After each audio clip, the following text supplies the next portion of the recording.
महाराज,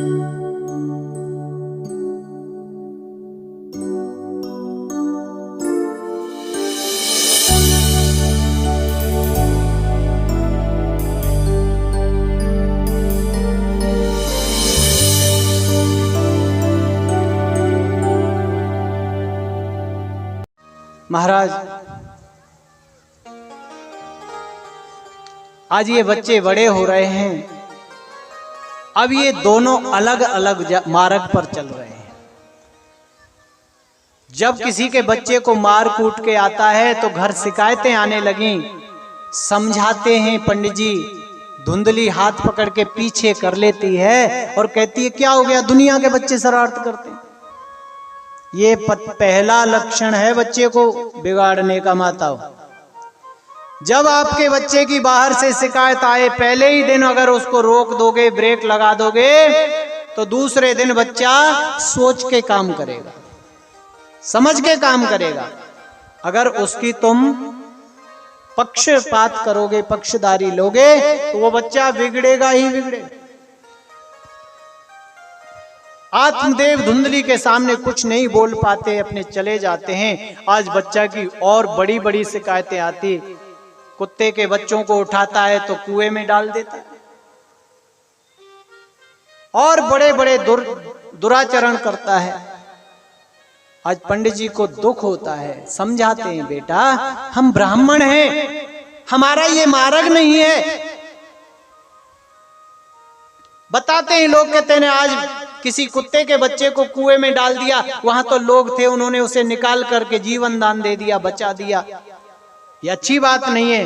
कहने लगा पिताजी ये तो बच्चों के खेल हैं, तुम्हें जरूरत क्या है हमारे बीच में बोलने की। आज जबान भी खोलने लगा, बोलने लगा, बड़ा हो रहा है। गौकर्ण जी भजन करते हैं, मंदिर में चले जाते हैं, दूर चले जाते हैं। जब घर का हाल ये देखा तो गौकर्ण जी तीर्थों की यात्राओं पर चले जाते हैं। 2-2, 4-4, 6-6 दिन बाद आते हैं और आकर के पिताजी के पास बैठते हैं, दुख सुख की बात करते हैं पिताजी से। पिताजी का मन बड़ा प्रसन्न होता है। भक्तों, धुंधकारी के दुराचरण से पिता दुखी हैं।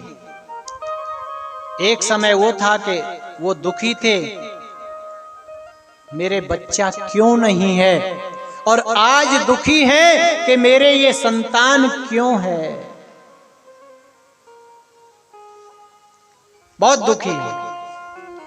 ये इस प्रकार से दुखी आत्मदेव आज फिर शरीर त्यागना चाहते हैं, पर शरीर नहीं त्यागना, क्योंकि ये संतों ने समझाया था। घर को छोड़ करके वन में चले जाते हैं और वन में जाकर के भजन करते हैं। गौकर्ण जी ने समझाया था, जब दुखी थे तो गौकर्ण जी कहने लगे पिताजी धर्मं भजस्व सततम त्यज लोक धर्मान सेवस्य साधु पुरुषान जहि काम तृष्णाम अन्यस्य दोष चिंतनमासु मुक्त्वा विष्णु कथा रसमहो नितराम पिबत्वम् विष्णु कथा नितराम पिबत्वम्।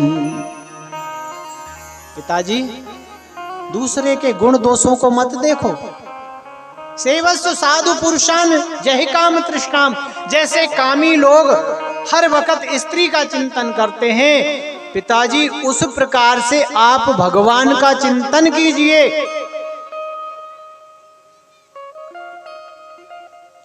और विष्णु कथा रसमहो नितराम पिबत्वम्, भगवान की दिव्य कथाओं का अनुसरण कीजिए।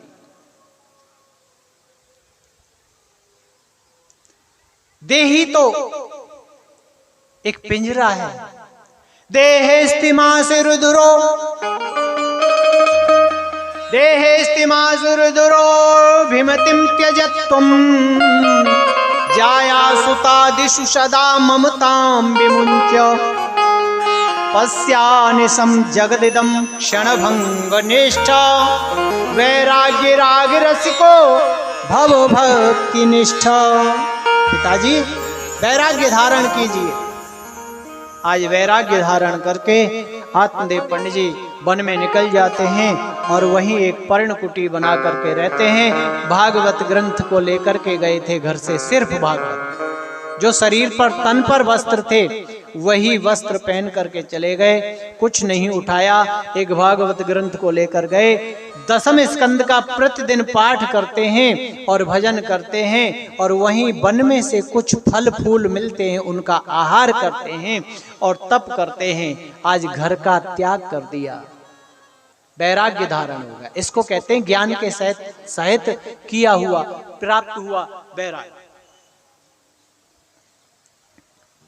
गौकर्ण जी तीर्थ यात्रा के लिए चले गए। आज घर में धुंधकारी और धुंधली है, ये नित्य प्रति जुआ खेलता है, मांस मदिरा का सेवन करता है और माता को भी दुखी रखता है। आज धुंधली ने पास में एक कुआं था, उसमें जाकर के आधी रात में छलांग लगाती है और उस कुएं में गिर करके आत्महत्या कर लेती है, मर जाती है। धुंधकारी ने देखा कि मेरे घर में अब कोई नहीं रहा, 5 वेश्याओं को ले आता है। अब जब तक ये लूट करके चोरी करके, पहले तो जो घर में धन था वो लुटाया और उसके बाद ये चोरी करने लगता है, राजा के खजाने में से चोरी करता है, बहुत सारा धन लेके आता है। वेश्याओं ने विचार किया ये बहुत धन लाया है, कहीं राजा के खजाने में चोरी की है, और जब राजा के खजाने में अगर इसने चोरी की है तो ये एक ना एक दिन पकड़ा जाएगा और पकड़ने के बाद में पुलिस वहां पहुंच जाएगी जहां धन रखा होगा। क्यों? कि जिसके पास से चोरी का माल बरामद होता है बराबर का जुर्म लागू होता है। इसलिए हम भी पकड़ी जाएंगी, हमें भी सजा मिलेगी, इसलिए हमने इससे माल तो बहुत इकट्ठा कर लिया, अब एक काम करते हैं, इसको खत्म कर देते हैं, मार देते हैं। रात्रि में बहुत सारी मदिरा पिलाती हैं और वह मदिरा पान करके नशे में पड़ा है, उसको उस चारपाई से बांध देती हैं और बांध करके जो चूल्हे में अग्नि जल रही थी, जलती हुई लकड़ी उसके मुंह में डाल देती हैं और उसको तड़फा तड़फा करके मार दिया जाता है। उसका देहांत हो जाता है, वह मर जाता है। वो 5 वेश्याएं उस धुंधकारी को उसी घर में गड्ढा खोद करके दबा देती हैं और माल पत्ता लेकर के धीरे धीरे से अपने चली जाती हैं। पड़ोसी पूछते हैं, धुंधकारी नहीं दिखता, 2-4 दिन 10-5 दिन जैसे रहती हैं, तो कहती हैं वो बाहर गया है धन कमाने के लिए।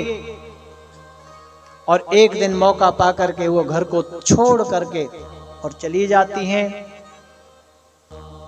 दूर देश चली जाती हैं। प्रिय भक्तों, काफी समय निकल गया, इसकी देह क्रिया नहीं हुई, मुखाग्नि नहीं मिली। धुंधकारी को मृत्यु के समय मिलने वाला जो कर्म है वो नहीं मिला, मुखाग्नि नहीं मिली, क्योंकि उसको धरती में दबाया गया था। धरती में दबाया जो जाते हैं इनको मुक्ति नहीं मिलती है। आपको इस विषय में थोड़ा समझाएंगे कभी। इनको कभी नहीं मुक्ति मिलती है, उसकी क्रिया है उनको मुक्ति मिलती है। सनातन धर्म में शास्त्रों में वर्णन आया है, शरीर की 3 गति होती हैं। कौन कौन सी गति? अगर इसको जल में बहा दोगे तो कीड़े खाएंगे, विष्ठा बन जाएगा। दूसरी, इसको जलाएंगे तो इसकी राख बन जाएगी। अगर इसको मिट्टी में दबाएंगे तो ये गल सड़ करके मिट्टी बन जाएगा। 3 गति होती है। पर इसका कर्म करने के लिए कोई मौजूद ही नहीं था। वेश्याएं थी, उन्होंने तो दफन किया था, कोई मंत्र का उच्चारण नहीं था वहां पर, कोई पिंडदान नहीं था वहां पर, कोई मुखाग्नि का सिस्टम नहीं था वहां पर, कोई क्रिया नहीं थी सनातन की। ये प्रेत बनता है। प्रेत भी साधारण नहीं, ये महाप्रेत बनता है। एक जगह एक भक्त कह रहे थे, महाराज बहुत भयंकर प्रोग्राम हुआ आपका। महाराज क्या बताएं, बहुत भयंकर था। अब शब्द का जो निर्णय चुनाव होता है वो विचार के होता है ना। एक विशाल शब्द है, एक भयंकर शब्द है। अरे भयंकर शब्द तो कहने में ही डरावना लग रहा है, बोलो राधे राधे। और विशाल शब्द का होता है बड़ा, बहुत बड़ा प्रोग्राम हुआ था, लोग कह रहे तो वो अच्छा लगता है। और भयंकर कहो तो कैसा लगता है, बोलो राधे राधे। बहुत भयंकर प्रोग्राम था। तो वो प्रेत नहीं था, महाप्रेत था, बहुत भयंकर प्रेत था, कहने का मतलब। गौकर्ण जी आए। आज गौकर्ण जी पुनः तीर्थ यात्रा से अपने गांव में पधारे और आकर के जब देखते हैं कि रात्रि के 9-10 बज रहे हैं, लोग सो गए हैं, इसलिए अब मैं किसी को कष्ट नहीं दूंगा। अरे किसी को जाके जगाऊंगा तो वो कहेगा कि नहीं महाराज भोजन तो करना ही पड़ेगा, भोजन का टाइम है, रात है, कहां से आ रहे हैं यात्रा करके, इसलिए उसको परिवार को मेरे कारण से कष्ट होगा। इसलिए अब ये आत्मदेव पंडित जी का जो घर है इसी में आज रात गुजार लेते हैं। सुबेरे सभी गांव वासियों से मिलेंगे, मित्र प्रेमियों से, भक्तों से मिलेंगे।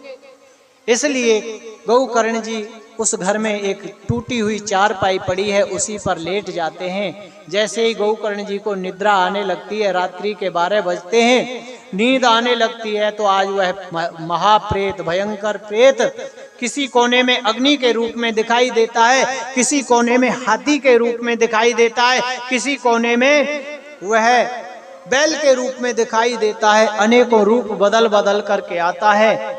गौकर्ण जी की निद्रा दूर हो जाती है और वह कहते हैं, अरे भाई तुम कौन हो? तो वह कुछ इशारा करता है, बोल नहीं पा रहा। गौकर्ण जी के कमंडल में तीर्थों का जल था, उसमें से जल लेकर के सिंचित करते हैं, मंत्र अभिमंत्रित करके, और जैसे ही वो मंत्र बोल करके देते हैं, उसी समय पर धुंधकारी प्रेत रूप में प्रकट हो जाता है और कहता है कि भैया मैं तुम्हारा भाई धुंधकारी, अहम भ्राता तुदियोस्मि धुंधकारी तिनाम तो। अरे भाई मैं आपका भाई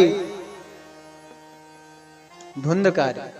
अरे धुंधकारी तुम्हारी ये गति कैसे हुई कि भैया मेरे लिए किसी ने पिंडदान नहीं किया? अरे भाई मैंने किया था, मैंने सुना था कि तुम्हारी मृत्यु हो गई तो मैंने गया जी में पिंडदान किया था, मैंने त्रिवेणी में पिंडदान किया था, मैंने हरिद्वार में पिंडदान किया था तुम्हारे लिए, पिताजी के लिए भी किया था, माता के लिए भी किया था। मुझे यात्रा में जैसे जैसे पता लगता रहा गांव के लोगों से, मैंने सबके लिए किया था, तुम्हारी मुक्ति क्यों नहीं हुई? कहने लगा भाई एक प्रेत होता है, पितृ होता है, और एक महाप्रेत होता है। अरे भाई मैं ब्राह्मण के घर में जन्म लिया, इतने परम विद्वान ब्राह्मण का मैं पुत्र कहलाया, परंतु मेरा संस्कार इस प्रकार था कि मैं धर्म से वंचित था, मैंने पाप किए, दुर्गति को प्राप्त हुआ, वेश्याओं के द्वारा मारा गया, मेरे पास कोई परमात्मा का नाम लेने वाला नहीं था उस समय जो मुझे स्मरण कराए। हम जब सब यात्रा करते हैं ना तो उसके पीछे क्या बोलते हैं? बोलो राधे राधे। जब कोई शरीर त्याग देता है तो उसके पीछे जाते हैं ना लोग, क्या बोलते जाते हैं? राम नाम, हरि का नाम, गोपाल नाम बोलते हैं ना। तो वो प्रभु का नाम, राम का नाम, गोपाल का नाम, कन्हैया जी का नाम, कृष्ण का नाम, ये जब कान में पड़ता है ना मृतक शरीर के, अब आप कहोगे वो तो मरा हुआ, वो तो सुनता नहीं। अरे भाई सुनता है। आपको हम बताएंगे कैसे सुनता है। शरीर में 10 प्राण होते हैं, 9 प्राण शरीर त्याग देते हैं तो शरीर डेड हो जाता है, खत्म हो जाता है, मर जाता है, निष्क्रिय हो जाता है, ये चल फिर नहीं सकता। परंतु 10वां प्राण शरीर में होता है, वो शरीर को तब तक नहीं छोड़ता जब तक इसकी राख नहीं बन जाती। आप जब शरीर को मुखाग्नि देते हैं उस समय एक काम करते हैं ना, जब शरीर आधा जल जाता है तो कपाल क्रिया करते हैं कि नहीं, बताइए आपके यहाँ? कहीं नारियल से करते हैं, कहीं बांस से करते हैं ना। 10-20 मिनट के बाद सिर में बांस मारते हैं, करते हैं। वो प्राण जो 10वां प्राण है वो उस समय चारों ओर लगी हुई अग्नि से तड़फ रहा होता है, और हमारे शास्त्रों में तड़फाया नहीं जाता किसी मरने वाले को। संत महात्मा खड़ाऊ पहनते थे ना लकड़ी के, क्यों पहनते? वो इसीलिए पहनते थे कि कहीं पहले तो संत महात्मा देख करके चलते हैं कोई कीड़ा मकोड़ा पैर के नीचे ना आ जाए, और अगर आ भी जाए तो वो घायल ना हो, जान के मारना नहीं, अगर आ जाए तो खड़ाऊ लकड़ी की होती है, वो मर जाता है, चींटी हो या चींटा हो मर जाता है, तड़पता नहीं है, साथ की साथ प्राणांत हो जाता है उसका, इसलिए पहनते। और कई लोग ऐसे होते हैं कि मारते भी हैं तो तड़फा तड़फा करके मारते हैं। यही संस्कृति का फर्क है, अपनी संस्कृति का यही फर्क है। तो वो प्राण जब धनंजय नामक प्राण शरीर में उस लगी हुई अग्नि से तड़प रहा होता है, उसको मार्ग नहीं मिल रहा निकलने के लिए, वो यहां से निकलता है, कपाल भेदन से निकलता है, तब तक वो निकलता नहीं, तब उसको मुक्त किया जाता है 10वें प्राण को, तब जाकर के मृत्यु मानी जाती है शरीर की। और संस्कार से ही गिनती होती है 12 दिन की, जो द्वादशाह क्रिया होती है हमारे सनातन धर्म के अनुसार। प्रिय बंधुओं, धुंधकारी का कोई कृत्य नहीं हुआ था। आज धुंधकारी गोकर्ण जी से कहता है, भैया मेरी मुक्ति करो, मेरी मुक्ति करो। तो धुंधकारी की मुक्ति के लिए गोकर्ण जी कहते हैं कि भैया अब रात्रि है, अब अपने स्थान को चले जाओ, प्रातः काल उठते ही मैं तुम्हारी मुक्ति का उपाय सोचूंगा, जरूर करूंगा। और धुंधकारी चले जाता है। प्रातः काल उठ करके गोकर्ण जी महाराज स्नान ध्यान करते हैं, वंदन करते हैं, संध्या वंदन करते हैं, और जैसे ही सूर्य भगवान को जल देते हैं तो सूर्य भगवान को अर्घ देते हुए सूर्य भगवान गोकर्ण जी के इष्ट गुरु हैं। बोलो राधे राधे। अच्छा, जीवन में आप मुझे ये बताइए किस किसने गुरु धारण किया है? जहां जितने भी बैठे हैं वो बताइए किस किसने गुरु मंत्र लिया हुआ है? हाथ ऊपर खड़े करके बताएंगे। जिसने गुरु मंत्र दीक्षा ली हुई है वो सभी बताएंगे कि हमने गुरु मंत्र लिया हुआ है। अच्छा, बहुत सत्संगी हो, अच्छी बात लगी। अच्छा, गुरु मंत्र लेकर के गुरु मंत्र का जाप किस किसने नित्य प्रति किया हुआ है वो बताइए। रोज करते हो? जो गुरुजी ने जो मंत्र दिया है उस मंत्र का जाप रोज करते हो? 3 बार करते हो, सुबह दोपहर शाम, तीनों बार? अरे माता तुम तो धन्य हो, करते ही रहते हो, बहुत अच्छी बात है। चलो, कुछ भक्त तो हैं जो गुरु मंत्र का जाप करते हैं। तीसरी बात, गुरु के वचनों पर कौन कौन चल रहे हो बताओ? सब चल रहे हैं। वैष्णव हो, गुरु मंत्र धारण करने के बाद वैष्णव हो आप वैष्णव खान पीन करते हो? है, ये तो 10 ही रह गए आदमी। गुरु धारण करने के बाद आप वैष्णव हो जाते हो। शास्त्र का लेख है, मैं अपने पास से कुछ नहीं बोलूंगा। गुरु मंत्र लेने के बाद, दीक्षा लेने के बाद मनुष्य वैष्णव कहलाता है। सन्यासी भी दीक्षा लेने के बाद वैष्णव नहीं, शैव कहलाता है।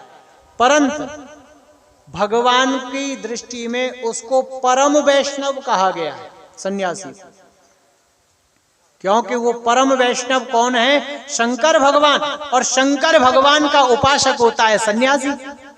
त्रिपुंडधारी संत जो होते हैं वो परम वैष्णव कहते हैं। इसलिए वैष्णवता जीवन में होनी चाहिए। गुरु धारण करने का लाभ मिलेगा ही तब जब गुरु के वचन को मानोगे आप, उनकी दिनचर्या को अपनाओगे आप। जरूरी नहीं कि सारे दिन ही भजन करना है, परंतु सवेरे 5 नाम तो भगवान के जरूर लेने चाहिए।